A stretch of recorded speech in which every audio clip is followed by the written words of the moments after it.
जाबो माटोको निपुणको मलेको हातमा परेको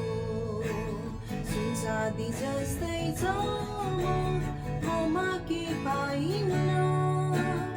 न त मूल्यवान चिजसँग आफैलाई धास्न सक्छु तरै पनि विश्वस्त छु मालिकको हातैमा छु तरै पनि विश्वस्त छु मालिकको हातैमा छु ईश्वरको योजना माटोलाई बुझ्न गाह्रो पर्छ मालिकको हातमा पर्दा नयाँ रूप मिल्छ कोमल हातको निपुणता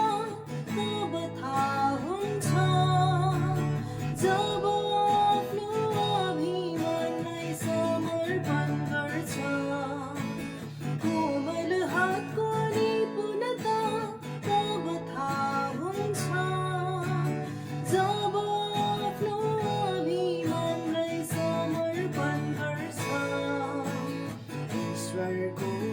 काममा आउने पात्र बन्दछ ईश्वरको काममा आउने पात्र बन्दछ जब माटोप्रति उनको योजना अद्भुत छ जसले आफ्नो जीवन उनमा समर्पण गर्दछ म त जाबो माटो निपुणको मलेको हातमा परेको सुन चाँदी जस्तै चमकमा के पाइन्न न त मूल्यवान चिजसँग आफैलाई बाँच्न सक्छु तरै पनि विश्वस्त छु मालिकको हातैमा छु तरै पनि विश्वस्त छु मालिकको हातैमा छु अब त उनकै हात दिन बनिन साथ दिन्छु जीवनका ती अवसरहरू छानबिन गर्न दिन्छु जीवनभर उनकै मनलाई खाने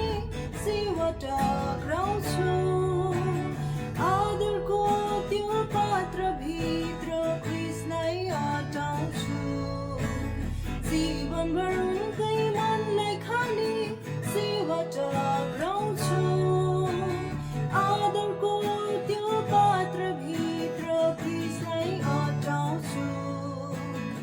ईश्वरको रचना सम्झी शोभा झल्काउँछु ईश्वरको रचना सम्झी शोभा झल्काउँछु जाबो माटो यहाँ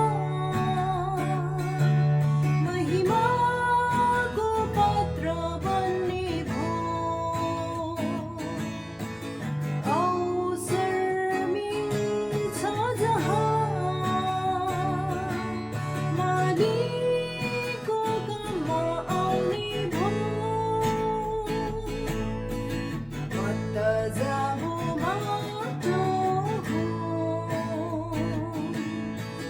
निपुणको मलेको हातमा परेको सुन चाँदी जस्तै चमकमा के पाइन्न